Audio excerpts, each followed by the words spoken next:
ఈ కేరళ 1 అయినా సరే, ఆ స్టోరీ 1 అయినా, కేరళ ఇప్పుడు స్టోరీ 2 అయినా సరే, ఇలాంటి ఒక బలమైనటువంటి సినిమా మాధ్యమాన్ని ఉపయోగించుకునేటువంటి ప్రయత్నం అయితే జరుగుతోంది. ఇప్పుడు కోర్టులు చూడాల్సినటువంటి అంశం ఏంటి?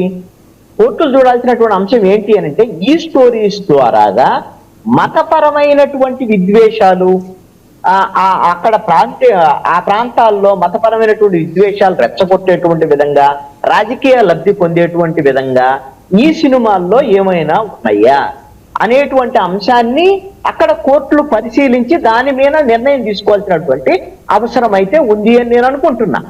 ఇక్కడ ఎవరి వాదన వాళ్ళదే.